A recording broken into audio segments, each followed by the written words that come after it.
Bismillahirrahmanirrahim. Assalamualaikum warahmatullahi wabarakatuh. Alhamdulillahi ala ihsani wa syukru lahu ala taufiqihi wa amtinani wa asyhadu an la ilaha illallah wahdahu la syarika lahu ta'ziman li sya'ni wa asyhadu anna Muhammadan abduhu wa rasuluhu da'ila ridwanih. Allahumma salli alaihi wa ala alihi wa ashabihi wa ikhwani. Para jamaah Masjid Tarbiyah Cilandak yang dirahmati Allah Subhanahu wa taala dan juga para pemirsa yang dimuliakan oleh Allah Subhanahu wa taala. Kita melanjutkan pembahasan kita tentang perang Tabuk yang bagian keempat. Setelah melalui perjalanan panjang, akhirnya Rasulullah SAW pun sampai di Tabuk, ya. Dan mereka mendapati di situ ada mata air, tapi airnya sedikit. Rasulullah SAW sudah ingatkan sebelumnya, sebelum sampai Rasulullah berkata, SAW, innakum sata'tuna qadan, insyaallah. Besok, sehari sebelum sampai ke Tabuk, Rasulullah sudah ingatkan. Kalian besok akan tiba insyaallah aina Tabuk, yaitu di Tabuk, wa innakum lan ta'tuha hatta yudhihan nahar. Tapi kalian tidak akan sampai kecuali di waktu duha. Ya sudah mulai terik. Faman ja'ah minkum fala yamassa min ma'iha syai'an hatta atiya.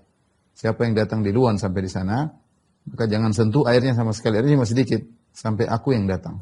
Rasulullah ingatkan airnya sedikit, jangan sampai ada yang datang di luar mengambil air. Ternyata ada dua orang yang mendahului Nabi kemudian mengambil air, ya. Disebutkan oleh dalam riwayat Ibnu Ishaq, yaitu dari kalangan munafikin yang beserta dalam pasukan Nabi SAW. Mereka berdua sampai ke air, mereka kemudian mengambil air terlebih dahulu. Maka Rasulullah SAW pun menegur mereka dengan mencela mereka dengan celaan yang keras, ya. Kemudian akhirnya Rasulullah SAW menyuruh para sahabat mengambil air sedikit-sedikit, karena tinggal sedikit, diambil sedikit, ambil sedikit, ya. Setelah dikumpulkan air tersebut, dikumpulkan yang tinggal sedikit air tersebut, maka Rasulullah SAW kemudian mencuci wajahnya di situ dan kedua tangannya, ya. Kemudian Rasulullah SAW kembalikan air tersebut ke sumber air, ya. Setelah diambil, Rasulullah mencuci wajah dan tangannya, kemudian dikembalikan, maka akhirnya mata air tersebut keluar air dengan deras, ya, dengan air yang banyak. Setelah disentuh oleh Nabi SAW, maka para sahabat pun mengambil air dari sumber air tersebut. Ini di antara mukjizat Nabi SAW. Di antara mukjizat Nabi SAW adalah air bisa menjadi banyak. Kemudian Rasulullah SAW berkata kepada Mu'adz bin Jabal, perawi hadis ini, yushiku ya Mu'adz in talat bika hayatun antara mahahuna qad muli'a jinanan. Wahai Mu'adz, seandainya kau diberi umur panjang, kau akan lihat di daerah ini daerah tandus, tidak ada air cuma sedikit. Tadi air pun sedikit, Rasulullah berdoa akhirnya menjadi banyak. Maka Rasulullah SAW berkata, kalau kau umurmu panjang wahai Mu'adz, kau akan lihat daerah ini akan dipenuhi dengan kebun-kebun, akan jadi subur. Akan jadi subur menunjukkan sumber air akan menjadi banyak, ya. Dalam riwayat yang lain kata Rasulullah SAW, la in baqitum aw man baqiya minkum la tasma'unna bihadzal wadi wa huwa akhsabu ma baina yadihi wa ma khalfahu. Kalau kalian masih hidup, ya, yang hidup di antara kalian, maka dia akan mendengar tentang lembah ini. Lembah ini akan menjadi subur dan hijau di depan dan belakang, ya. Kemudian Rasulullah SAW singgah di Tabuk. Inilah lokasi seharusnya terjadi peperangan di situ, ya. Kemudian dibuatlah kemah buat Nabi SAW. Sebagaimana diriwayatkan oleh Imam Bukhari dalam sahihnya dari Auf bin Malik radhiyallahu anhu, beliau berkata, ataitu Nabi sallallahu alaihi wasallam fi ghazwati Tabuk wa huwa fi qubbatin min adam fa sallamtu alaihi. Aku mendatangi Nabi sallallahu alaihi wasallam ketika perang Tabuk dan dia sedang berada dalam suatu kemah terbuat dari kulit. Fa sallamtu alaihi, aku pun beri salam kepadanya. Ya. Ketika Rasulullah SAW sudah menetap di Tabuk, sudah menemukan tempat, tinggal tunggu musuh datang, maka Rasulullah SAW pun berkhutbah, memberi wejangan kepada para sahabat. Sebagaimana diriwayatkan Imam Ahmad dalam musnadnya, dan juga Tahawi dalam syarah Mushkil Athar, dengan sanad yang sahih dari Ibnu Abbas radhiyallahu anhuma. Rasulullah SAW, beliau berkata, khutbah Rasulullah SAW yauma Tabuk.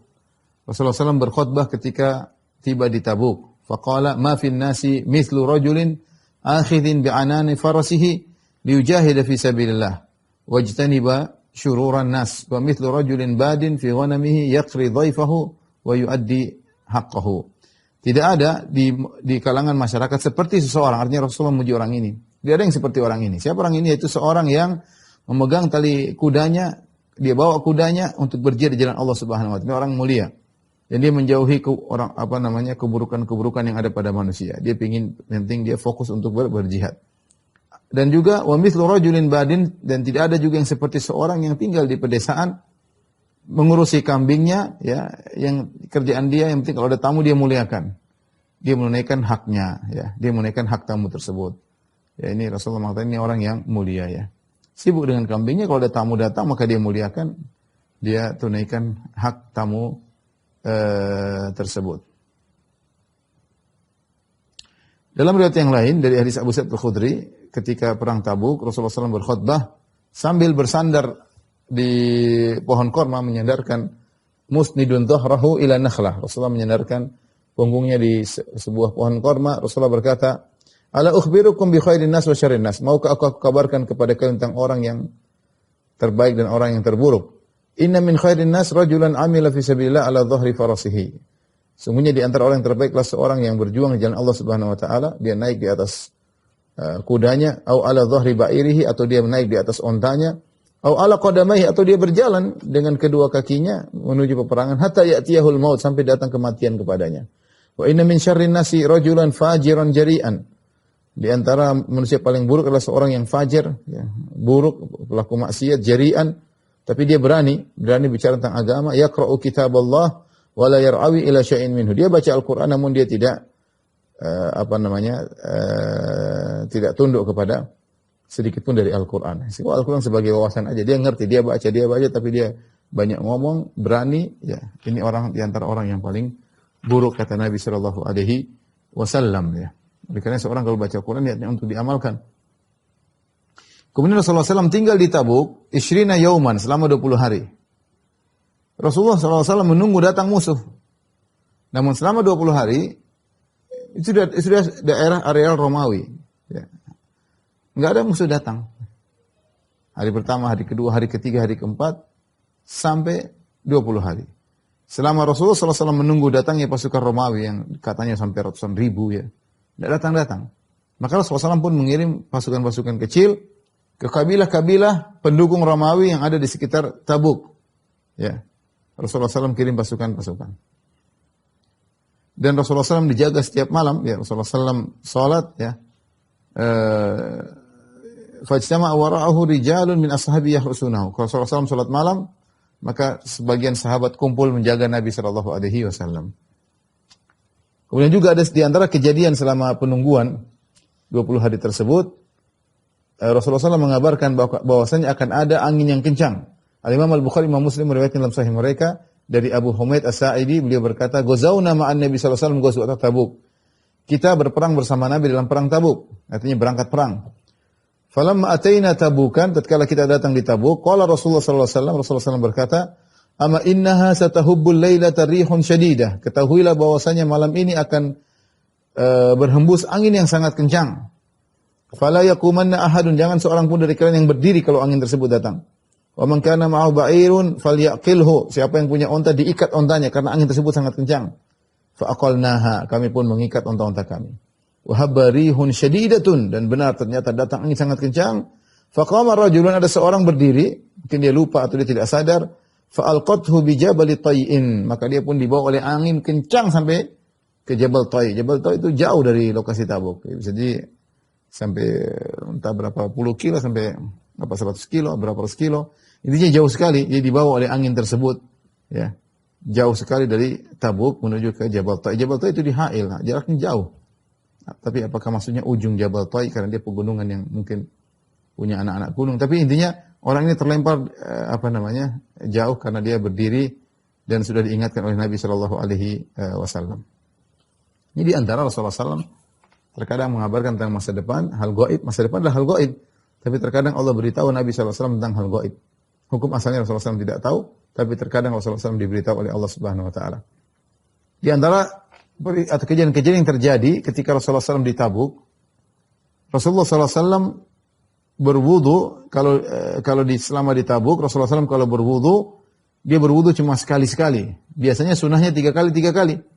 Tapi Rasulullah SAW ketika di Tabuk, Rasulullah SAW berwudu sekali-sekali. Itu kadar minimal dan itu wajib, kadar yang wajib.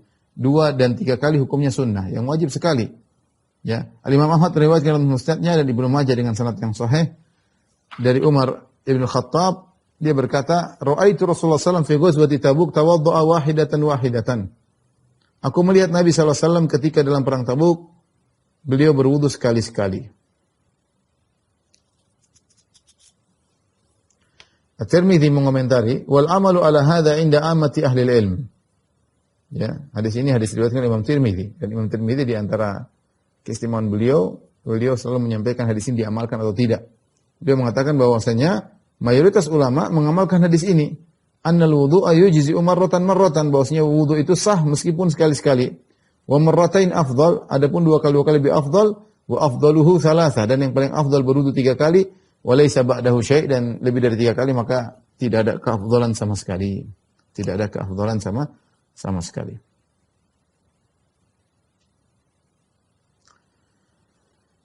Kemudian juga di antara hal-hal yang hadis-hadis yang datang dalam selama 20 hari menunggu tersebut, dari hadis Auf bin Malik Al-Asja'i, Rasulullah SAW mengabarkan kepada dia tentang beberapa alamat dari tanda-tanda hari kiamat.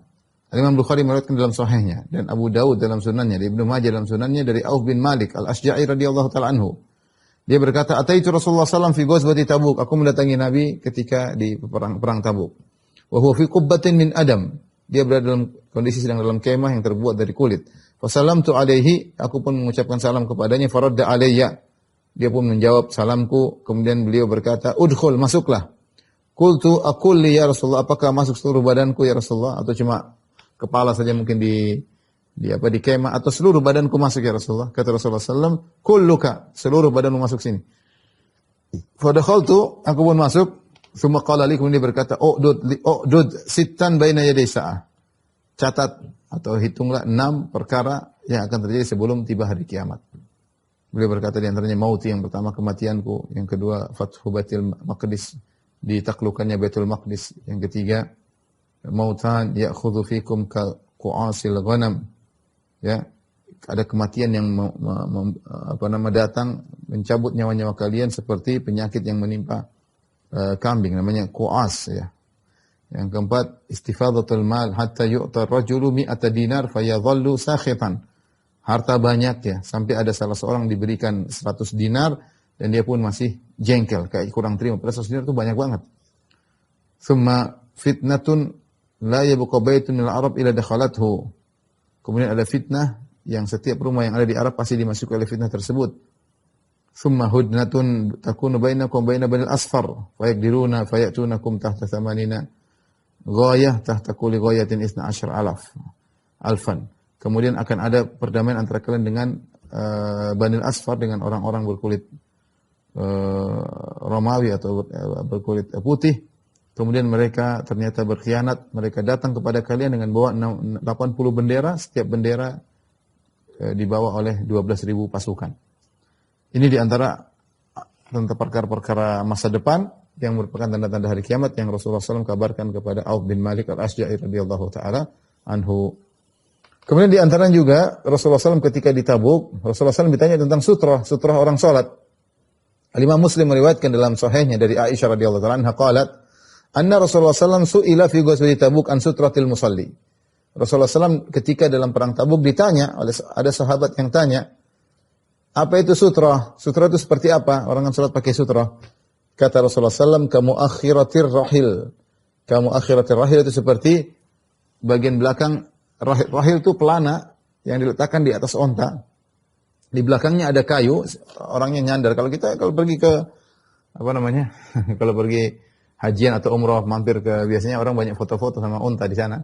Di di Jabal Rahmah, di Padang Arafah, banyak orang foto sama onta. Nah, kalau orang lihat onta, naik onta, ada onta dihiasi, ada tempat duduknya, ada belakangnya, ada sandarannya, itu namanya muakhirat rahil, bagian belakang pelana. Nah, kira-kira tingginya segini, kira-kiranya sehasta. Segini atau kira-kira segini lah kalau kita lihat. Kata Nabi, kalau orang sutrah kira-kira seperti itu ukurannya. Kira-kira seperti itu, ya kurang lebih seperti muakhiratir rahil. Artinya para sahabat serius sampai mereka bertanya, Rasulullah, sutrah ini seperti apa ukurannya? Kata Rasulullah SAW mengatakan, jika kalian salah seorang dari kalian salat, falyadnu ila sutrah. Hendaknya dia salat ke arah sutrah. Para sahabat tanya, sutra seperti apa ya Rasul? Ya, seperti itu, kamu akhiratir rahil. Seperti kayu yang ada di belakang pelana onta. Itu namanya muakhirah. Ya ukurannya mungkin sehasta ini atau kurang lebih seperti itu. Kurang mungkin dari ini segini. Ya, entah 25 cm, 30 cm ya. Seperti itu.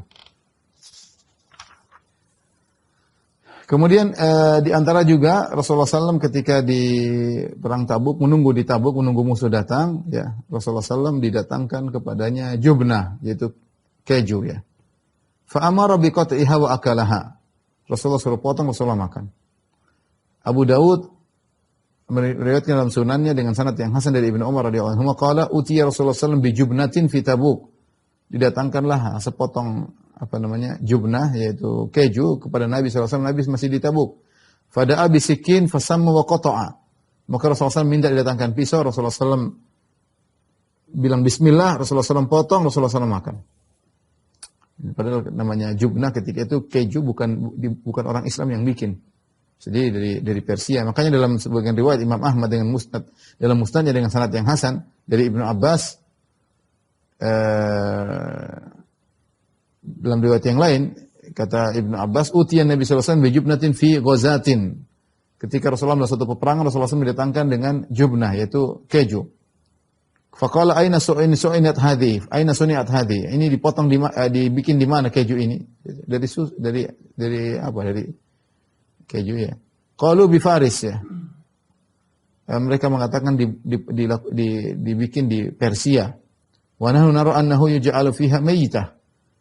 Sepertinya menurut kami, nahnu nura, bahwasanya keju tersebut dibuat dari bahan-bahannya dari bangkai, karena mereka menyembelih tidak menyebut nama Allah Subhanahu wa taala. Faqala, kata Nabi sallallahu alaihi wasallam, it'anu fiha bisikkin wadhkuru ismallahi wa kulu. Kita dipotong dengan pisau, bilang bismillah kemudian makan. Bilang bismillah kemudian apa? Kemudian makan. Ya. Ini pembahasan di kalangan para ulama tentang kalau kita pergi ke negeri-negeri seperti, kalau Persia saja bisa seperti ini, apalagi kalau kita pergi ke negeri-negeri seperti negeri-negeri Nasara, seperti Amerika, Inggris, dan semisalnya. Ya, kalau dihidangkan makanan, ya kita tahu sembelihan mereka sembelihan yang halal ya. Apakah kita perlu tanya ini sembelihnya bagaimana atau tidak? Ini dibahas oleh para ulama. Sebenarnya mengatakan dilihat zahirnya. Kalau zahirnya mereka sering sembelih dengan tidak disembelih, cuma dengan di strom atau di tombak, maka kita harus tanya. Tapi kalau banyak di antara mereka yang masih menyembelih, ya maka tidak perlu tanya. Ini pendapat. Sebagian ulama mengatakan tidak perlu tanya-tanya. Selama Allah halalkan sembelihan ahlul kitab, pokoknya mereka jual, makan aja, nggak ada masalah. Selama itu bukan babi, bukan anjing, makan aja. Ya, nggak ada masalah. Ini keringanan. Kecuali depan kita lihat dia ternyata tidak sembelih, baru kita tidak makan. Tapi kalau kita nggak lihat hukum asalnya, nggak usah tanya-tanya. Ya, nggak usah tanya-tanya. Ya. Di antara mereka berdalil dengan ini.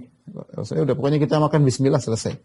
Allah alam, bisa ada perbedaan pandangan di kalangan para ulama tentang mensikapi makanan yang tidak jelas dari ahlul kitab, ya, tidak jelas dari ahlul kitab. Di antara mereka berdalil bahwasanya Yahudi ketika memberi hadiah kepada Nabi sallallahu alaihi wasallam berupa potongan kambing yang diberi racun, Rasulullah tidak tanya-tanya ini cara potong bagaimana, kau bilang bismillah atau tidak, atau dengan nama Uzair atau tidak. Ya, Rasulullah pokoknya bismillah makan. Selama itu sembelihan ahlul kitab, maka dihalalkan.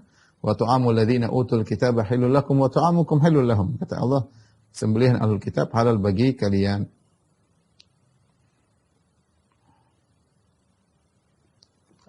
Kemudian tentang taun ya. Tentang taun, wabah taun. Ketika perang Tabuk, Rasulullah SAW mengabarkan kepada para sahabatnya. Rasulullah sambil kasih ceramah tentang, Rasulullah kemudian beri wejangan tentang masalah kalau ada taun. Taun itu wabah. Tidak tahu bahasa ilmiahnya apakah kolera atau apa, saya nggak tahu ya. Tapi taun itu disebutkan oleh para ulama, yaitu kalau orang terkena taun maka muncul bintik-bintik, bengkak-bengkak di tubuhnya, merah-merah seperti luka. Kemudian sebelum meninggal biasanya muntah darah, baru kemudian meninggal. Ya, penyakit yang pedih ya, yang pedih.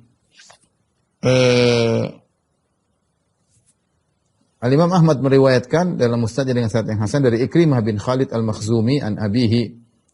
Au an ammihi an jaddihi anna Rasulullah sallam qala Rasulullah sallam bersabda fi ghazwati Tabuk dalam perang Tabuk.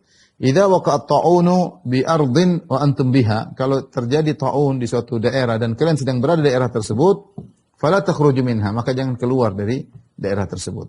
Wa idza waqa'a wa lastum biha, dan jika terjadi ta'un dan kalian tidak sedang berada di daerah tersebut, fala taqdumu alaihi, maka jangan datang ke daerah tersebut. Jadi kalau sedang ta'un dan kalian sedang di daerah situ, jangan keluar-keluar lagi supaya tidak menyebar. Kalau kalian di luar terdengar ta'un, jangan ke situ ya, agar kalian tidak tertular. Dan ini sudah diajarkan oleh Nabi SAW, social distance lah, lockdown lah, ini bisa jadikan dalil, tidak situasi dan kondisi. Ya, kecuali kalau sudah semua tersebar semuanya dan cerita. Tapi kalau ada daerah yang hitam, ada yang masih hijau, ya jangan ke situ dan dia jangan keluar, seharusnya demikian. Agar terjadi isolasi ya, sehingga tidak semakin parah. Kemudian di antara hadis yang disampaikan oleh Nabi SAW ketika perang Tabuk, Rasulullah SAW menyebutkan bahwasanya beliau diberi 5 perkara oleh Allah yang tidak diberikan kepada nabi-nabi yang lainnya. Rasulullah SAW ketika sholat malam, para sahabat menjaga Nabi SAW. Hatta idza shala wa ansarafa ilaihim qala. Suatu hari Rasulullah SAW sholat malam dijaga oleh para sahabat. Setelah sholat Rasulullah SAW balik menghadap mereka. Rasulullah SAW berkata, laqad u'titu lailata khamsan ma u'tiyahunna ahadun qabli. Sungguh malam ini aku telah diberi oleh Allah 5 perkara yang tidak seorang pun nabi sebelumku diberikan 5 perkara tersebut. Ursiltu ila nasi amatan wa kana min qabli innama yursalu nabiyyu ila qaumihi. Aku diutus kepada seluruh manusia. Adapun nabi-nabi sebelumku mereka diutus kepada kaumnya. Wa nusirtu 'alal aduwi birru'bi walau kanat baini wa baina masiratu syahrin muli'a minni ru'ban. Yang kedua adalah aku ditolong oleh Allah Subhanahu wa taala terhadap musuh-musuhku dengan rasa takut yang Allah lemparkan pada hati mereka. Meskipun jarak antara aku dengan mereka perjalanan sebulan. Ini mungkin yang menjadikan orang Romawi ketika itu ketakutan. Allah kirim ketakutan dalam hati mereka sehingga mereka tidak jadi datang untuk berperang lawan Nabi sallallahu alaihi wasallam. Ya, bahkan dari jarak 1 bulan perjalanan mereka sudah ketakutan.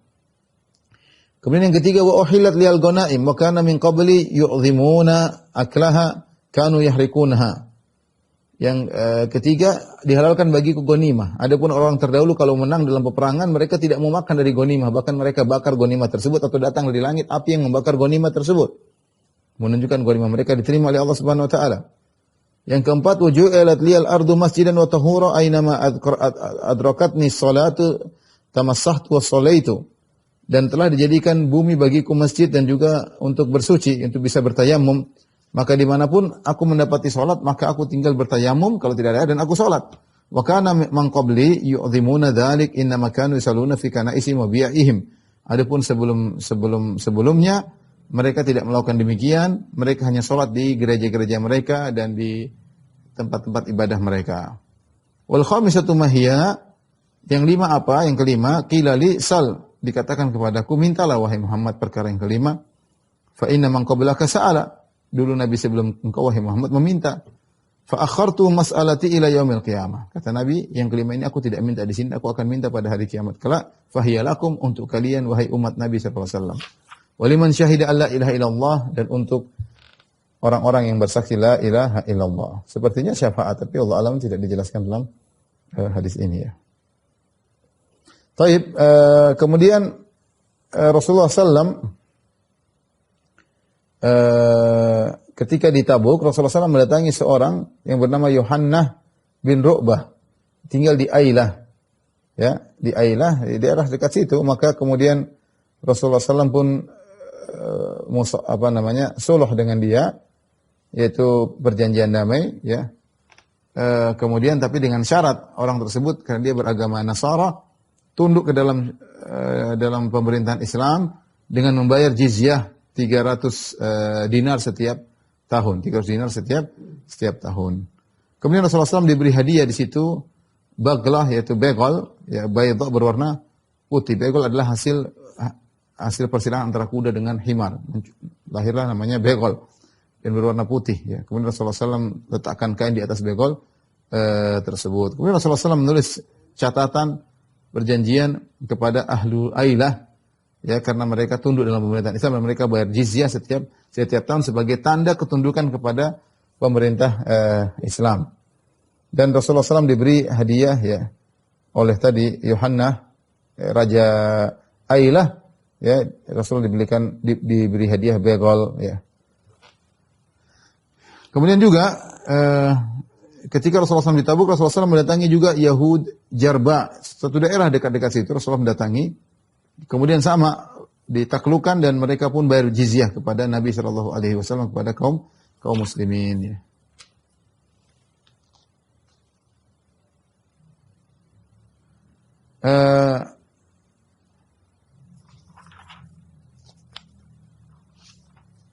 Di antara kejadian yang terjadi, ada dua orang bertengkar ketika perang Tabuk ya. Al-Imam Bukhari, Imam Muslim meriwayatkan dari Ya'la bin Umayyah, beliau berkata, "Ghazawtu ma'a Rasulullah sallallahu alaihi wasallam ghazwat Tabuk wa kanat awthaqu a'mali fi nafsi wastajartu ajiran faqatala rajulan fa'adha ahaduhum al-akhar." Kata Ya'la bin Umayyah, ya, aku menyewa seseorang untuk membantuku ya. Dalam perjalananku dia bantu aku juga. Tiba-tiba dia berkelahi dengan orang lain ya. Fa'adha ahaduhum al-akhar. Maka akhirnya salah seorang menggigit tangan yang lain. Mereka berkelahi tapi tidak pakai pedang, tapi satunya menggigit. Entah bagaimana akhirnya satunya digigit. Yang tergigit tangannya dia tarik dengan kencang sampai yang menggigit kemudian giginya patah gara-gara ditarik kencang. Maka orang yang giginya patah ini datang kepada Nabi SAW. Dia mengatakan, Rasulullah, dia patahkan gigi saya. Kata Rasulullah SAW, ya, yang enggak ada kisas, kisas enggak ada. Kenapa? Kata Nabi, ayadfa'u yadahu ilaika fataqdimuha kama yaqdimul fahl. Gimana kau ini, kau yang dia tarik kasih tanganmu, kau yang gigit kemudian dia tarik gigimu patah, kenapa kau minta ganti? Ya la akla lah, tidak ada gantinya, kata Nabi sallallahu alaihi wasallam. Ya.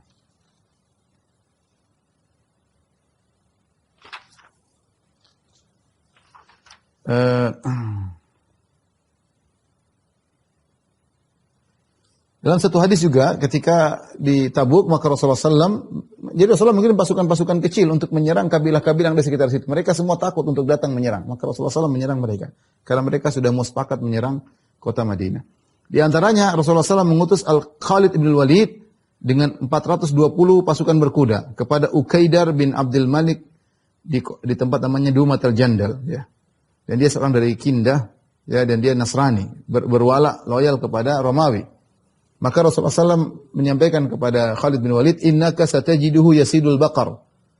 Rasulullah juga tahu, diberitahu oleh Allah tentang ilmu gaib. Kata Rasulullah, kamu nanti ketemu dia itu tukang berburu sapi, senang berburu sapi. Maka Khalid bin Walid berangkat dengan pasukannya 420 orang, ya, sampai tiba di bentengnya Ukaidar, ya. Ukaidar ini, ya. Ketika itu sedang malam rembulan bulan purnama, ya. Dan dia sedang berada di atas istananya bersama istrinya. Tiba-tiba ada sapi sedang menggaruk-garuk dengan tanduknya. Dia gosok-gosokkan tanduknya di pintu bentengnya, pintu istananya. Maka istrinya berkata, hal ra'aita mithla hadza qat? Pernah kau lihat ada sapi seperti ini? Dan dia hobinya berburu sapi. Ya. Maka istrinya bilang, sapi, lihat ada sapi. Jadi karena bulan purnama kelihatan. Kata dia, la wallahi. Qalat faman yatruku hadhihi? Siapa yang membiarkan buruan seperti ini dibiarkan aja? Maka dia semangat. Ya, karena ini jarang-jarang dia suka berburu sapi, atau sapi muncul di malam-malam bulan purnama. Maka dia pun segera turun, di mana tidak ada seorang pun, la ahad, tidak seorang pun akan meninggal kesempatan untuk berburu sapi seperti ini. Maka dia pun turun dari istananya atau dari bentengnya, kemudian dia menyuruh disiapkan kudanya, fa usrijalahu, dipasang pelananya, kemudian dia pun naik kudanya bersama beberapa orang, ya. Di antaranya ada saudaranya namanya Hasan. Tatkala mereka keluar, tiba-tiba mereka disambut oleh Khalid bin Walid, pasukan berkudanya Khalid bin Walid, ya. Jumlahnya banyak, 420 orang, memang diutus oleh Nabi sallallahu alaihi wasallam. Ya, akhirnya Ukaidar ini ditawan, sementara saudaranya Hasan berusaha melawan Khalid, akhirnya terbunuh. Ya. Kemudian akhirnya Khalid masuk ke dalam bentengnya, ya. Kemudian dia bawa Ukaidar ini kepada Rasulullah sallallahu alaihi wasallam, ya. Dengan ada suluh, perjanjian damai, ya, dengan memberikan 2000 ekor onta, ya. Kemudian beberapa perkara-perkara sebagai pemberian kepada Nabi sallallahu alaihi wasallam sebagai bentuk perdamaian. Ya. Ukaidar juga memberi hadiah kepada Nabi, ya. Di antaranya begol, dia berikan hadiah kepada Nabi. Kemudian dia berikan juga jubah, pakaian yang indah, ya. Kemudian yang terbuat dari sundus, yaitu dari sutra yang halus, ya. Kemudian baju tersebut ada tenunan emasnya. Jadi baju indah dari sutra, ada jahitan emasnya. Fa'ajiban nasu minha. Ketika orang-orang melihat baju sutra tersebut indah, sutra yang halus, sundus, sutra yang halus, kemudian ada tenunan emasnya. Rasulullah SAW berkata, "Atajabuna min lini hadhihi?" Kalian kagum dengan lembutnya baju sutra ini? Jelas para sahabat mungkin jarang lihat juga seperti itu. Ini punya penguasa, kemudian sutra, ada tenunan emasnya, dihadiahkan kepada Nabi SAW. Maka Rasulullah SAW berkata, "La manadil Sa'ad bin Mu'athil jannah khairan minha wa alyan." Mindilnya mungkin maksudnya semacam kain untuk cuci, untuk bersihkan tangan, ya. Kalau orang bisa makan kain, bersihkan tangan dengan kain tersebut. Milik Sa'ad bin Mu'adz di surga lebih baik dan lebih licin, lebih halus daripada kain ini. Artinya Rasulullah bilang jangan kalian terpukau dengan perkara dunia.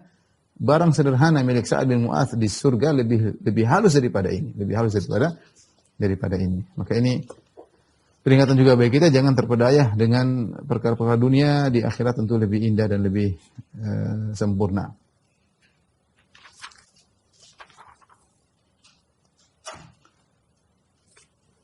Dalam sebuah riwayat ada tentang kisah seorang sahabat namanya Abdullah Dzul Bijadain. Wafat ketika dalam perang Tabuk. Ibnu Mas'ud bercerita, "Qumtu min jawfil lail," kata Ibnu Mas'ud radhiyallahu anhu, "aku bangun di tengah malam dan aku bersama Rasulullah SAW ketika dalam perang Tabuk. Tiba-tiba fara'aitu syu'latan min nar fi nahiyatil askar." Aku lihat ada nyala api di pojok camp. Fattaba'tuha, aku lihat kok ada api di situ tengah malam. Anzuru ilaiha, aku lihat ke arah api tersebut. Fa idza Rasulullah SAW, Abu Bakar wa Umar radhiyallahu anhuma, tiba-tiba ada Rasulullah SAW, ada Abu Bakar, ada Umar. Wa idza Abdullah Dzul Bijadain qad ma, tiba-tiba ternyata Abdullah Dzul Bijadain telah meninggal dunia. Wa idza hum qad hafaru lahu, dan mereka telah menggali, Abu Bakar, Rasul sallallahu alaihi wasallam, Umar menggali lubang kuburan buat dia. Rasulullah SAW sedang berada di lubang tersebut. Rasulullah masuk dalam lubang kuburan, sementara mereka menurunkan mayat sahabat tersebut kepada Nabi sallallahu alaihi wasallam. Kata Rasulullah SAW, "Adniya ilayya akhakuma." Turunkan mayatnya kepadaku. Rasulullah dalam lubang kuburan. Fadallayahu ilaih, maka Abu Bakar dan Umar menurunkan mayat tersebut kepada Nabi. Falamma haya'u li syiqqihi, kemudian siap dimasukkan ke syik, siap dikuburkan. Rasulullah SAW berdoa ketika itu. Rasulullah berdoa, "Allahumma inni qad amsaitu radiyan anhu." Ya Allah, aku ridha kepada orang ini. Aku ridha kepada orang ini. Fardha anhu. Ya Allah, ridhoilah orang ini. Aku ridha kepadanya, ridholah kepada orang ini. Ibnu Mas'ud yang melihat kejadian tersebut, dia berkata apa? "Ya laitani kuntu sahibal hufrah." Seandainya saya yang dikubur. Kenapa? Karena Rasulullah doakan, Ya Allah, aku sudah ridho kepada orang ini, ridholah kepada orang ini. Siapa yang tidak ingin sudah meninggal dibilang Rasulullah ridho orang ini meninggal, ya. Kata Ibnu Mas'ud, "Ya laitani kuntu sahibal hufrah."